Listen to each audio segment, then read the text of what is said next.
오늘 우리에게 주시는 생명의 말씀은 마태복음 1장 18절에서 23절 말씀입니다. 할렐루야. 옆에 분과 인사하시겠습니다. 올 한 해도 수고하셨습니다.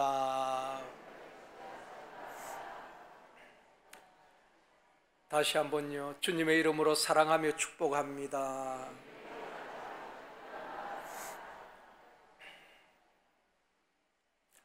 오늘은 2022년 마지막 주일이면서 또 주님이 탄생하신 성탄절 감사 예배로 드리게 됩니다. 올 한 해도 국가적으로 또 교회적으로 여러 가지 사건과 또 슬픈 일들도 참 많이 있었습니다. 그런 중에도 하나님께서 우리의 생명과 교회와 가정을 지켜주심을 감사하는 마음으로 드려지는 성탄 감사 예배가 되어지기를 원합니다. 사람은 추억을 먹고 산다고 합니다. 여러분 어린 시절 또 고향이나 학창 시절의 아름다운 추억들이 있을 것입니다. 옛날에는 11월 말일부터 12월 초가 되면은 교회나 또 거리에도 성탄 추리를 만들고 또 거리마다 캐롤송이 울려 퍼졌습니다. 성탄절이 다가오는 것을 우리가 피부로 느낄 수가 있었습니다. 지금은 그런 일들이 참 많이 퇴색이 된 것 같습니다. 또 성탄절 발표를 위하여서 유초등부 학생들 또 중고등부 학생들과 교사들이 밤에 모여서 연습하던 아련한 추억들도 있습니다. 잊을 수 없는 것은 새벽송이죠. 조를 나누어서 새벽송을 돌면은 밤새 기다리던 장로님, 권사님, 집사님들이 반갑게 맞아주시면서 사랑을 베풀었던 그 아름다운 추억들이 우리에게 있습니다. 또 가정에서 주어진 선물들을 다음날 우리 주일 학생들에게 주기 위해서 교사들이 피곤한 몸으로 선물을 옹기종기 모여서 포장했던 그런 광경들도 있었습니다. 그런 아름다운 풍경들이 아련한 추억이 되어져 가는 것 같습니다. 원래 마지막 주일이면서 성탄절인 오늘 예수님 탄생의 축복이라는 제목으로 말씀을 드리려고 합니다. 예수님의 탄생이 우리와 모든 백성들에게 축복이 된 줄 믿습니다. 첫 번째로 하나님이 우리를 사랑하시는 증거입니다. 하나님은 사랑이시고 우리를 사랑하신다는 것을 다 알고 있습니다. 그렇다면 그 증거가 무엇이겠습니까? 요한복음 3장 16절 말씀입니다. 같이 읽겠습니다. 하나님이 세상을 이처럼 사랑하사 독생자를 주셨으니 이는 그를 믿는 자마다 멸망하지 않고 영생을 얻게 하려 하심이라. 하나님이 세상을 이처럼 사랑하사 독생자를 보내주셨다는 것입니다. 하나님 사랑의 표현이 독생자를 이 땅에 보내주신 것입니다. 박경철이라는 외과 의사가 있습니다. 이분이 쓴 책이 시골 의사의 아름다운 동행이란 책입니다. 1권과 2권 두 권으로 출간이 되었는데 시골 병원에서 일어난 여러 가지 에피소드와 이야기들을 두 권의 책으로 썼습니다. 그 책에 보면은 결혼을 앞둔 예비 신부가 사고로 한쪽 다리를 절단해야 하는 안타까운 사연도 나옵니다. 또 너무나 사랑했지만은 가난 때문에 헤어져야 했던 친구가 결국 자살로 생을 마감하는 안타까운 이야기도 나옵니다. 소설이나 영화보다도 더 극적인 우리 이웃들의 삶의 이야기들을 그 책에 담고 있습니다. 2권에 나오는 한 에피소드를 소개하려고 합니다. 어느 날 병원 응급실에 한 학생이 실려왔습니다. 그 학생은 10층에서 떨어진 거예요. 다행히 팔과 다리는 다 부러졌는데 목숨은 건질 수 있었습니다.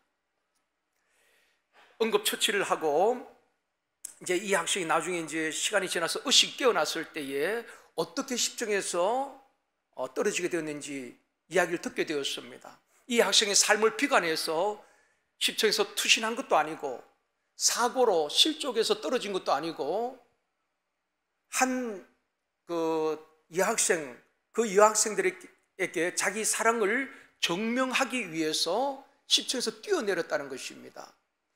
한 여학생을 이제 좋아하게 되었는데 이 여학생이 마음을 열어주지 않는 것입니다. 그래서 한 번은 10층 옥상에 같이 데리고 올라가서 사랑을 고백하는 것입니다. 나 정말 너 사랑한다 고백을 하고, 내가 이 10층에서 뛰어내리면은 내 사랑을 믿겠니? 내 사랑을 받아주겠니?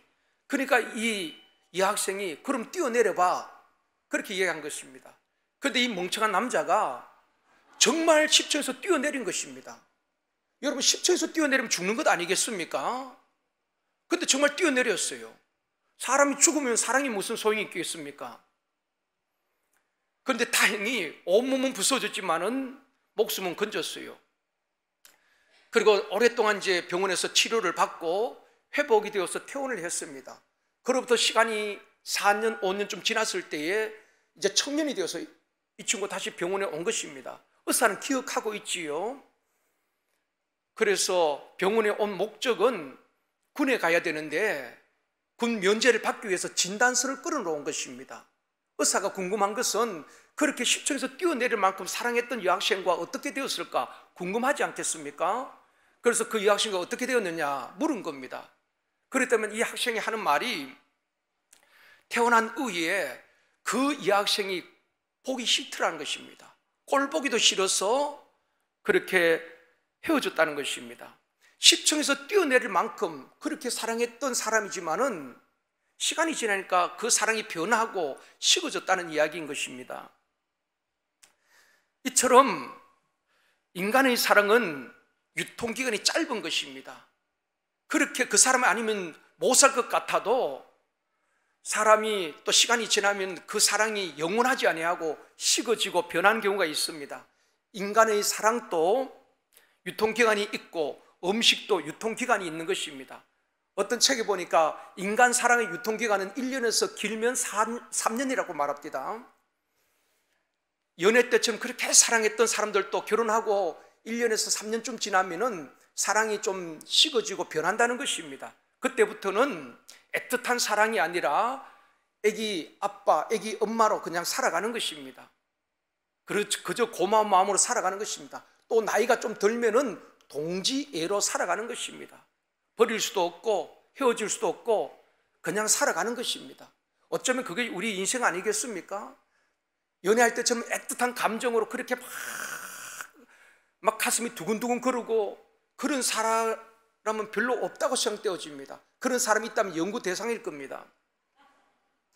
어쨌든 인간의 사랑은 유통기간이 있고 식어지는 것입니다.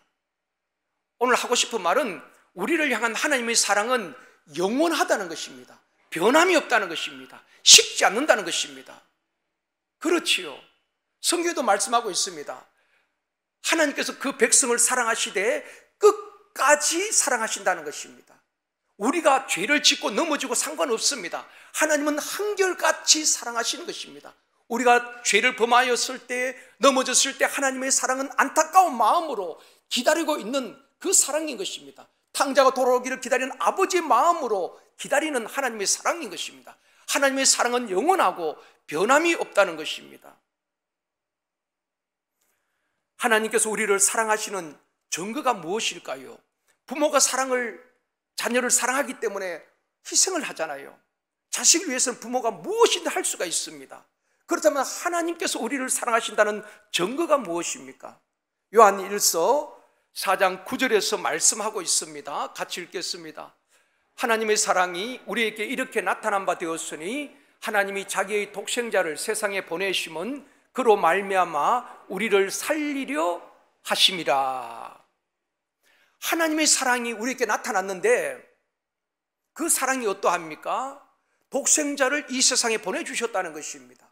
그리고 예수님은 허물과 죄로 죽었던 우리를 살리기 위함이라고 말씀을 하고 있는 것입니다. 10절에서도 말씀합니다. 같이 읽습니다. 사랑은 여기 있으니 우리가 하나님을 사랑한 것이 아니요 하나님이 우리를 사랑하사 우리 죄를 속하기 위하여 화목제물로 그 아들을 보내셨습니다. 여러분, 우리가 하나님을 사랑하고 이웃을 사랑하지 못하는 이유가 무엇인가 하면은 하나님의 사랑을 믿지 못하기 때문에 그런 것입니다. 사랑받은 사람은 사랑할 줄 압니다. 아이들도 보면은 부모로부터 사랑을 듬뿍 받은 아이들은 친구들을 배려하고 사랑할 줄 압니다. 사랑을 많이 받지 못한 사람들은 굉장히 공격적이고 비판적입니다. 우리가 하나님의 사랑을 충분히 받았을 때에 또 그 사랑을 유통할 수가 있는 것입니다. 이웃을 사랑할 수가 있는 것입니다. 우리가 억지로 사랑하는 것 아닙니다. 내가 사랑을 받았기 때문에 그 사랑이 흘러가는 것입니다.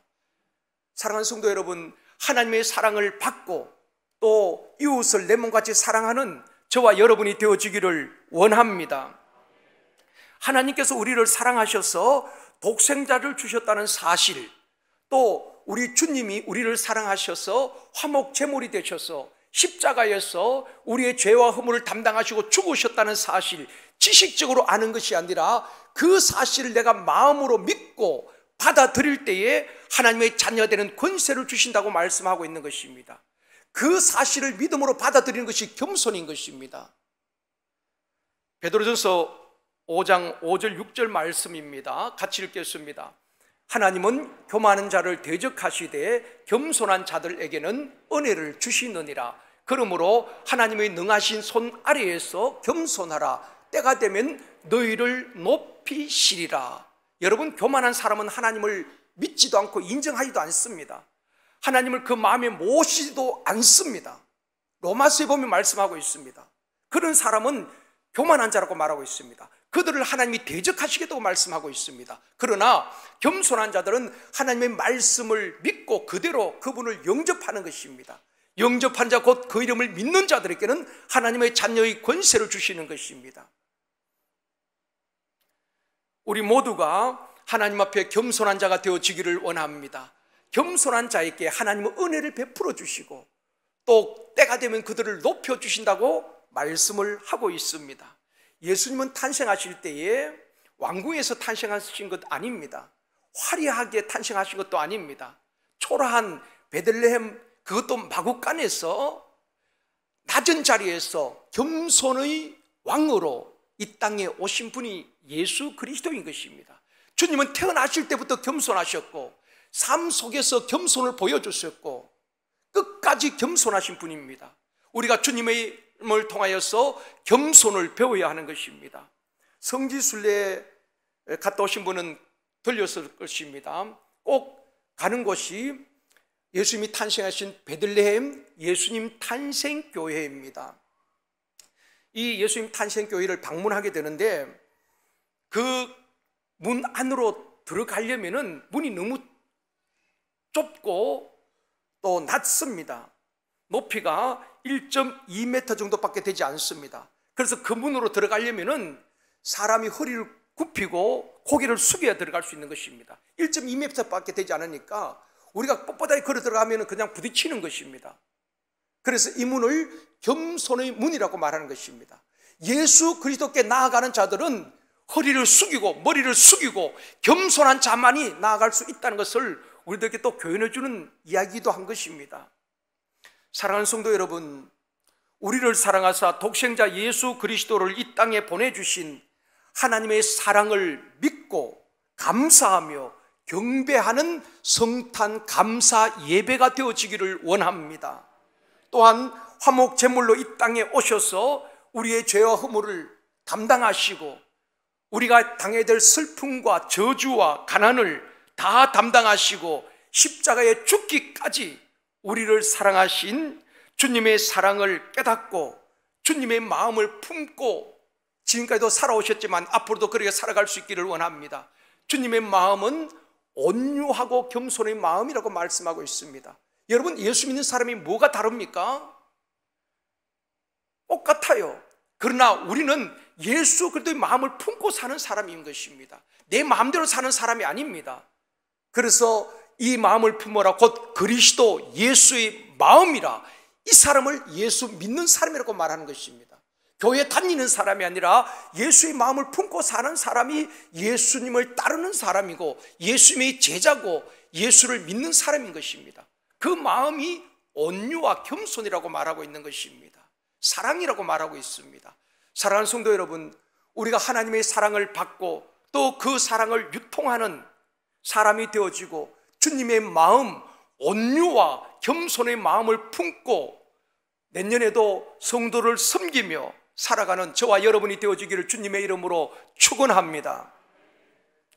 두 번째로 마리아의 순종의 믿음과 어려운 사람 요셉입니다.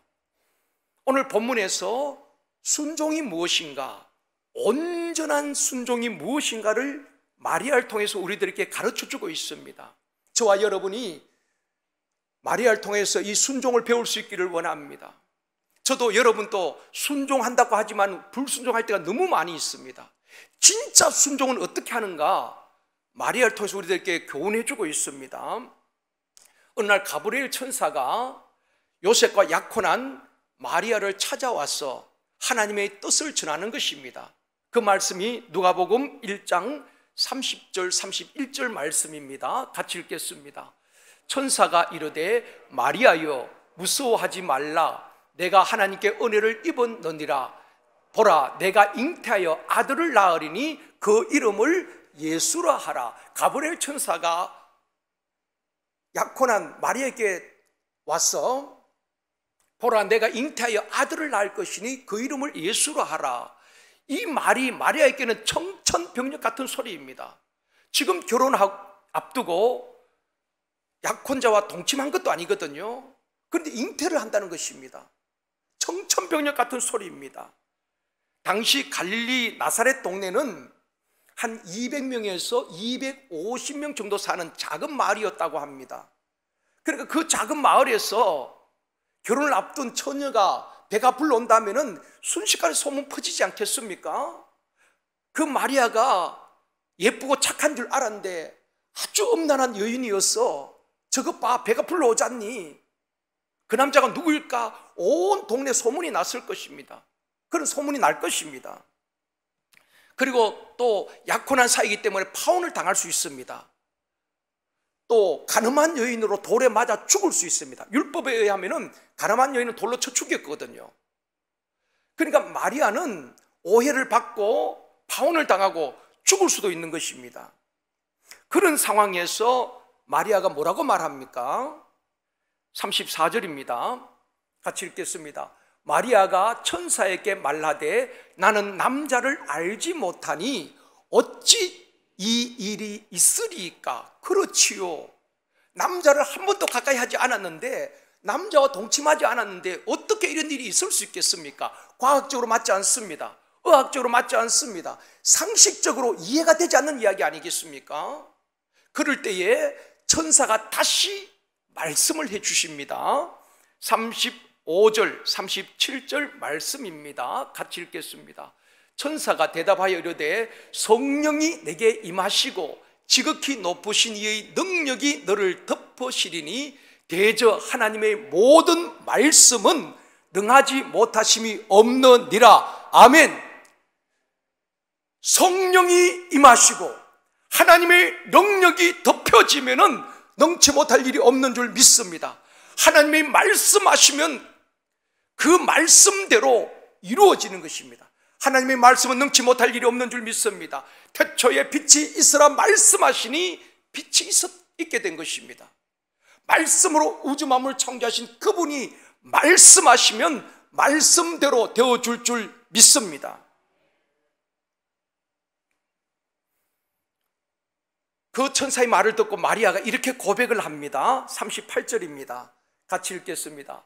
마리아가 이르되 주의 여종이오니 말씀대로 내게 이루어지이다 하매 천사가 떠나가니라. 마리아가 고백합니다. 주의 여종입니다. 내가 이해가 되지 않지만은 그것이 하나님의 뜻이라면은 말씀대로 내게 이루어지이다. 말씀대로 되어지기를 원합니다. 고백하는 것입니다. 이것이 마리아의 믿음이요, 마리아의 영성이요, 마리아의 순종인 것입니다. 하나님은 아무나 쓰는 것 아닙니다. 그 나사렛 지역에 다른 처녀들이 없었겠습니까? 그렇지만은 이러한 순종의 믿음을 가진 마리아를 통해서 하나님께서 독생자를 보내주시고 인류 구원의 역사를 이루어 가시는 것입니다. 사랑하는 성도 여러분, 순종함으로 하나님께 쓰임받는 저와 여러분이 되어지기를 원합니다. 불순종하는 삶도 쓰임을 받을 수는 있습니다. 그러나 열매가 좋지 못해요. 그러나 순종의 사람은 열매가 아름답다는 것입니다. 과학적으로, 생리학적으로, 상식적으로 이해가 되지 않지만은 마리아는 순종합니다. 불이익을 당할 수 있잖아요. 그 동네에서 쫓겨날 수도 있고 파혼을 당할 수 있고 돌에 맞아 죽을 수도 있습니다. 그러나 마리아는 하나님의 말씀이기에 믿음으로 순종하는 것입니다. 우리가 왜 순종이 안 될까요? 나의 유익을 먼저 생각하기 때문에 그런 것입니다. 시간과 물질, 몸을 들여 헌신하는 것이 부담스럽고 손해 안 보려고 하기 때문에 순종이 되지 않는 것입니다. 마리아는 죽기를 각오하고 순종하는 것입니다. 그래서 순종이 무엇인가를 우리에게 보여주고 있는 것입니다. 그러면서 45절에 이렇게 말씀합니다. 같이 읽겠습니다. 주께서 하신 말씀이 반드시 이루어지리라고 믿은 그 여자에게 복이 있도다. 복은 아무에게 주어지는 것이 아닙니다. 말씀이 반드시 이루어질 줄 믿은 그 여자 마리아에게 복이 있도다. 이해가 안 되어도 순종하는 자에게 하나님께서 하늘문을 여시고 우리가 상상하지 못할 은혜와 복을 주실 줄 믿습니다. 그런 일들이 성경에 얼마나 많이 있습니까? 수많은 기적들 뒤에는 온전한 순종이 있었다는 것입니다. 저와 여러분, 마리아를 통해서 순종을 배울 수 있기를 원합니다. 이해가 되지 않아도, 내가 손해가 난다 할지라도 그것이 하나님의 말씀이라면 아멘, 아멘으로 순종할 때에 하나님의 뜻이 우리를 통해서 이루어질 뿐 아니라 하나님께서 믿은 여자에게, 믿은 남자에게 복이 있도다. 가정의 문제, 자녀의 문제, 내 삶에 가로막고 있는 모든 장애물도 제거되어준 역사가 거기서부터 일어나게 되어줄 줄 믿습니다. 오늘 본문에 등장하는 또 한 사람 통하여서 교훈받기를 원합니다. 마리아와 약혼한 요셉입니다. 본문 18절 말씀입니다. 같이 읽겠습니다.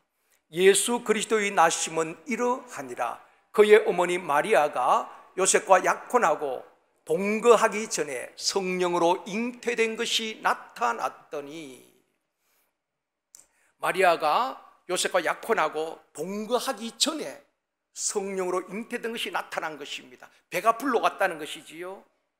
마리아가 사람들에게 나는 순결한 사람입니다. 나는 죄를 짓지 않았습니다. 나는 부정한 일을 하지 않았습니다. 내 몸에 잉태된 이 아이는 성령으로 잉태된 아이입니다 라고 말한다고 여러분이 믿어주겠습니까? 나사렛 사람들이 믿어주겠습니까? 증거가 있는데요. 배가 불러오는데 자기 결백을 주장한다고 누가 믿어주겠습니까? 아무도 믿어주지 않을 것입니다. 또한 약혼자인 요셉의 마음이 어떠했겠습니까? 아마 배신감도 느꼈을 것입니다. 믿었던, 사랑했던 사람에게 얼마나 배신감을 느꼈겠습니까? 그때 이 요셉이 어떻게 처신합니까? 이 사람 저 사람에게 내가 믿었던 이 약혼녀가 이런 부정한 일을 했다고 떠들고 다녔나요? 아닙니다. 19절에 말씀합니다. 같이 읽겠습니다. 그의 남편 요셉은 의로운 사람이라 그를 드러내지 아니하고 가만히 끊고자 하여.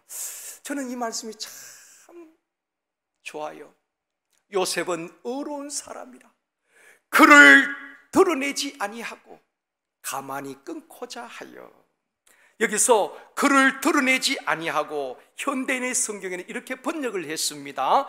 마리아를 부끄럽게 하고 싶지 않아서. 또 새번역 성경에는 약혼자에게 부끄러움을 주지 않기 위하여서 요셉은 조용히 정리하려고 했다는 것입니다. 우리가 사는 세상은 어떻습니까? 없는 것도 들추어내려고 합니다. 상대방의 약점을 집요하게 공격하고 넘어뜨리려고 합니다. 나보다 약한 사람을 아주 모질게 짓밟고 죽이면서 자기는 살려고 하는 이러한 우리의 삶의 현장에 이런 모습들을 보게 됩니다.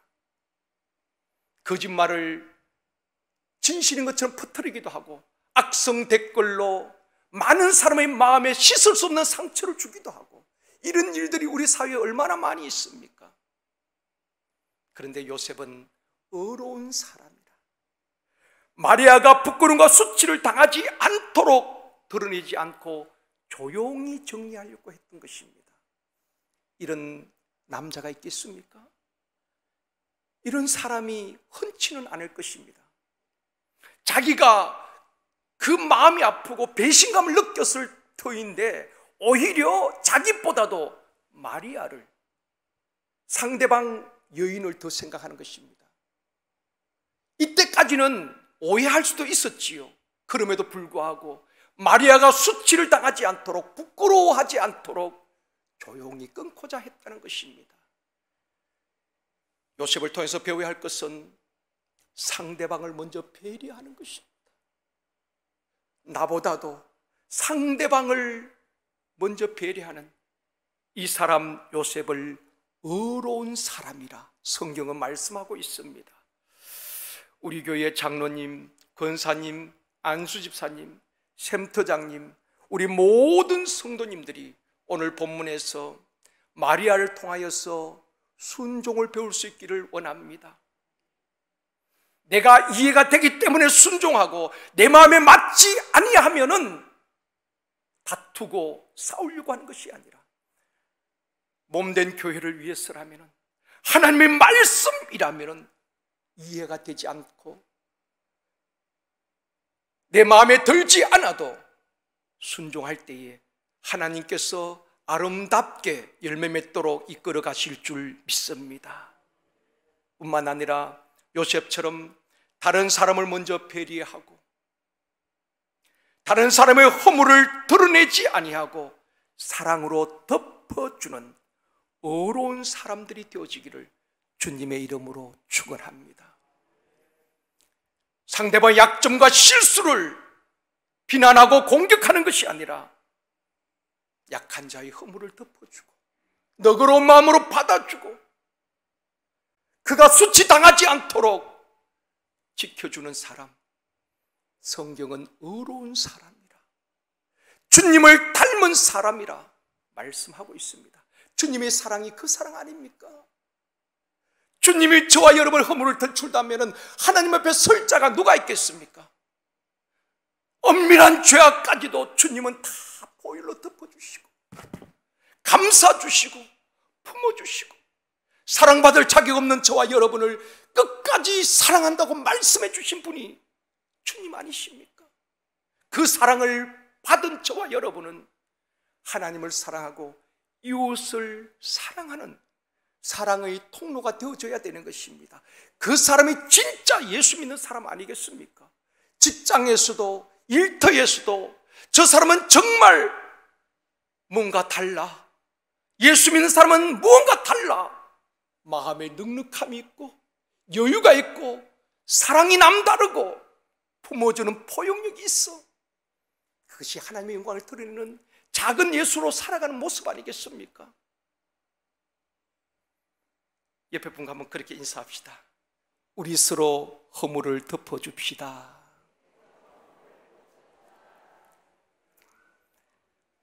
다시 한번요.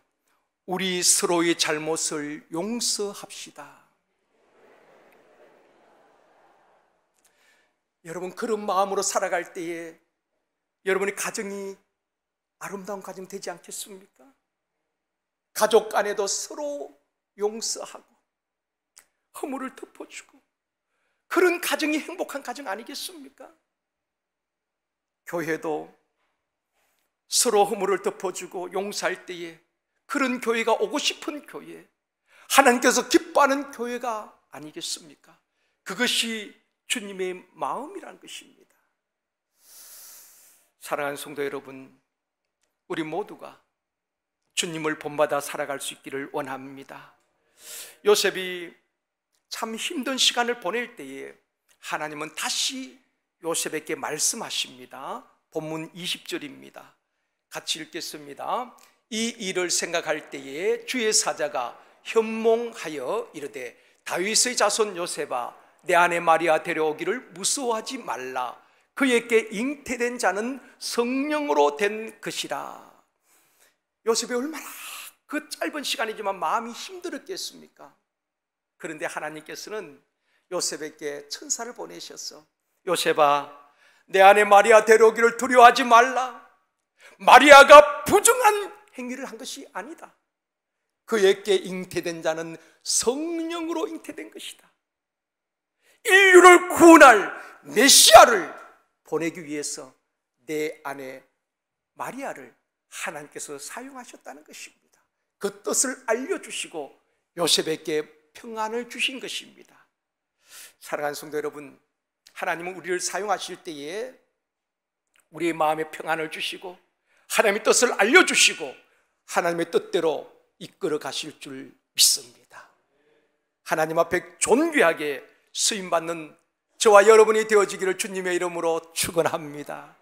세 번째로, 예수님의 탄생이 왜 온 인류에게 축복인가?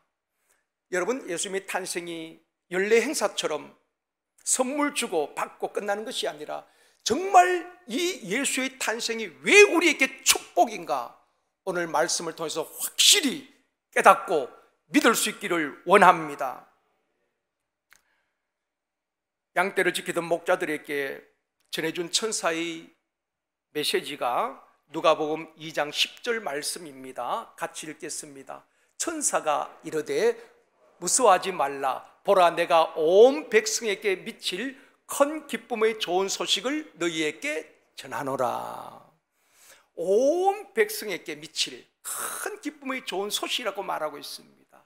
여러분, 우리에게 들려오는 소식은 어떻습니까? 좀 좋은 소식이 많았으면 참 좋겠는데 내년도에도 전망이 그렇게 밝지는 않습니다.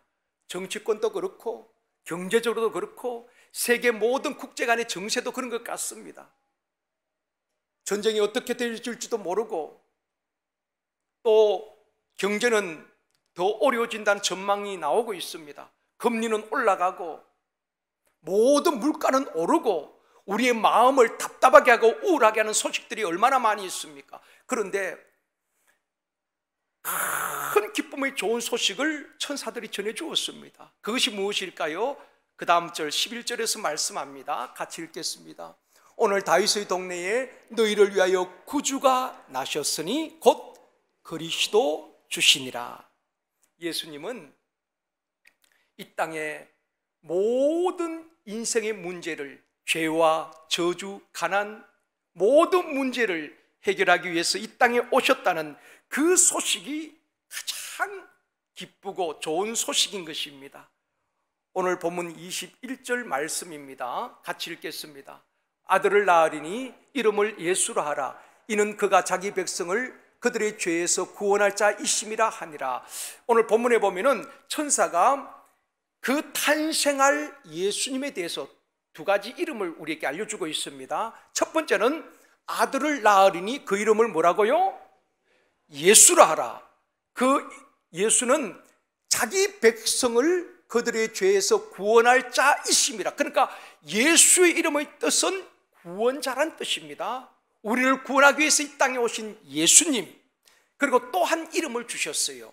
23절입니다. 이번 주 암송 말씀 같이 읽겠습니다.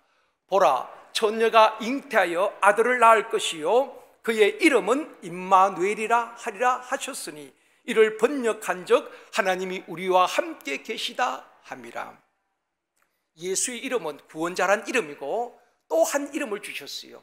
그의 이름을 임마누엘이라 하라. 그 뜻은 하나님이 우리와 함께 계시다. 우리 신앙생활에서 어디서 자꾸 혼란해하고 쉽게 무너지는가 하면은 우리가 구원자 하나님을 잘 알고 있습니다. 누구든지 예수를 믿으면 구원받습니다. 알고 있습니다. 예수님은 우리를 구원하기 위해서 오셨다는 것도 알고 있습니다.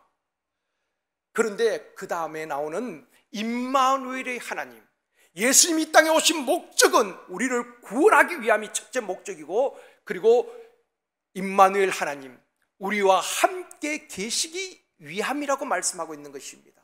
그런데 두 번째 것을 우리가 놓치는 것입니다. 하나님이 나와 함께 하신다는 사실을 믿지 못하기 때문에 신앙 문제가, 여기서부터 모든 문제가 생기는 것입니다. 내가 사망의 엄침한 골짜기를 다닐지라도, 사방의 에워삼을 당할지라도, 수많은 대적들이 천만이 나를 둘러 진치고 나를 치려고 할지라도 하나님이 나와 함께 하심을 확신한다면 우리는 무너지지 않습니다. 하나님과 함께 담대히 일어나 전진할 수가 있다는 것입니다. 그런데 나를 구원해 주신 하나님은 믿어요. 그런데 오늘도 함께 하시는 임마누엘 하나님을 믿지 못하기 때문에 외롭고 고독하고 장애물 앞에서, 문제 앞에서 허무하게 무너지는 성도들이 얼마나 많은지 모릅니다.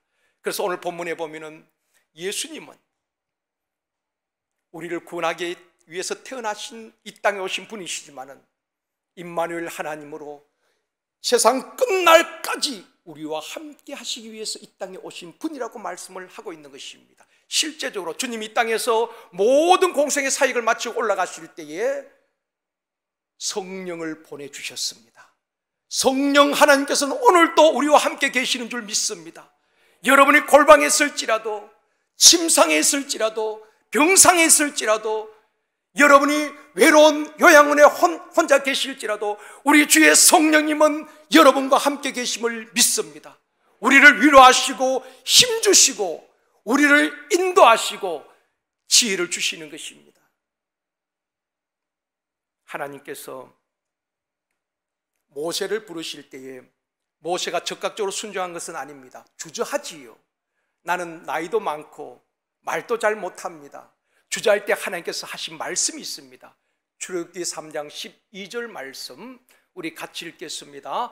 하나님이 이르시되 내가 반드시 너와 함께 있으리라. 내가 그 백성을 애굽에서 인도하여 낸 후에 너희가 이 산에서 하나님을 섬기리니 이것이 내가 너를 보낸 증거니라. 여러분, 하나님께서 모세를 보내실 때에 두려워하는 모세에게 내가 반드시 모세 너와 함께 있으리라. 그것이 내가 너를 보낸 증거다라고 말씀하고 있습니다. 실제적으로 모세가 바로왕 앞에서 10가지 재앙을 내립니다. 또 애굽에서 이스라엘 백성들을 데리고 나와서 갈 때에 앞에 홍해가 가로막고 있습니다. 모세는 연약하지만 함께 하신 하나님께서 앞에 홍해를 갈라주셨습니다. 아멘이지요. 마라의 선물을 만났을 때 단물로 바꿔주신 분이 하나님이십니다. 백성들이 양식이 다 떨어졌을 때 하늘의 양식 만나를 내려 먹여주신 분이 하나님이십니다. 목이 마를 때 반석에서 생수를 내어 마시게 하셨던 분이 하나님 아니십니까?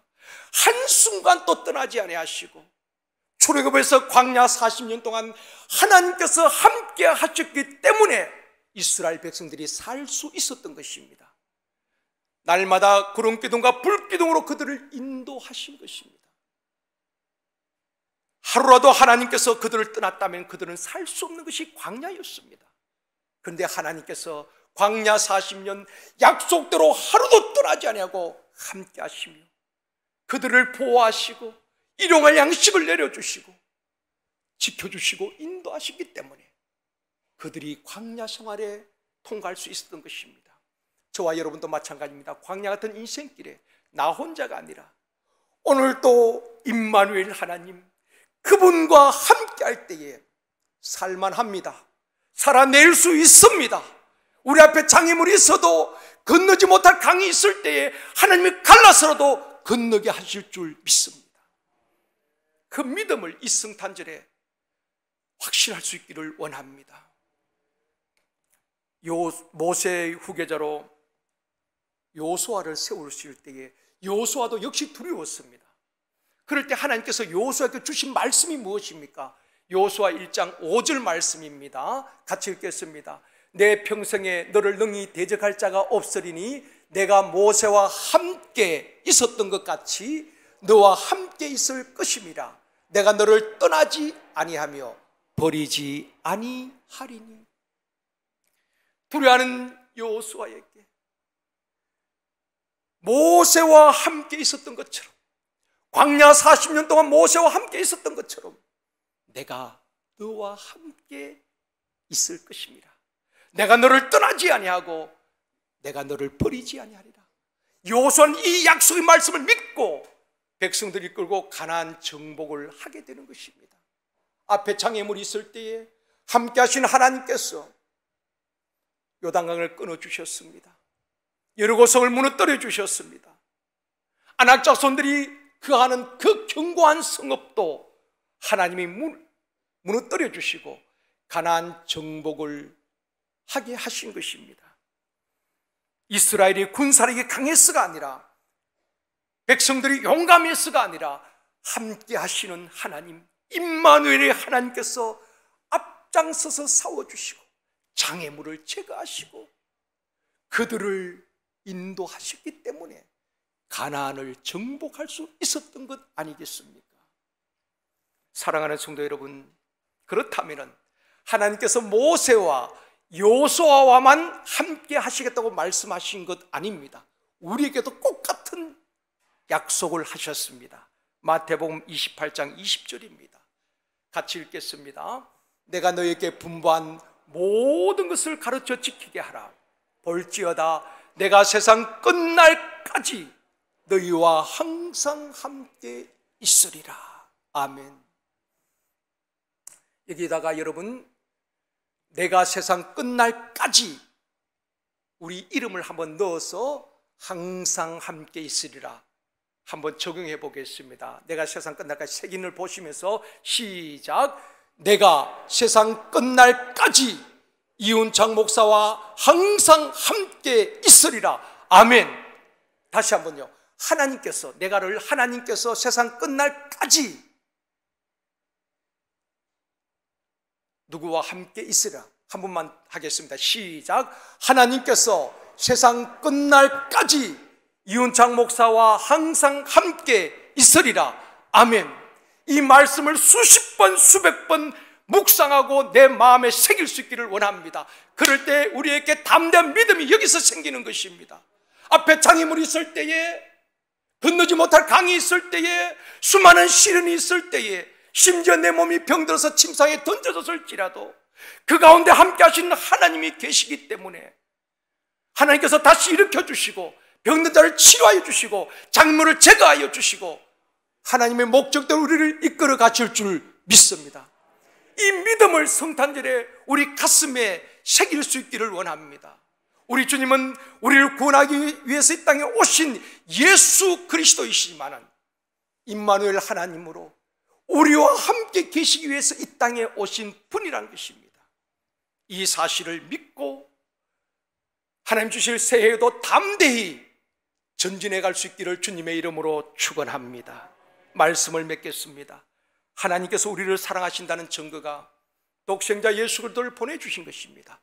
우리 예수님이 우리를 사랑하신다는 증거는 우리의 모든 죄와 허물을 담당하시고 십자가에 죽으신 것입니다. 인류 최대의 축복은, 성도들에게 가장 큰 축복은 하나님이 우리와 함께 계신다는 것입니다. 우리가 어디를 가든지, 비행기를 타고 가든지 배를 타고 가든지 내가 운전을 하든지 나 혼자가 아니라 주님이 함께 하시고 성령 하나님이 함께 하시고 지키시고 보호하여 주실 줄 믿습니다. 그 믿음으로 지금까지 살아오셨지만은 앞으로도 그 확실한 임마누엘 하나님을 믿고 승리할 수 있기를 원합니다. 사랑하는 성도 여러분, 코로나 상황에서도 한 해 동안 여러분 잘 살아오셨습니다.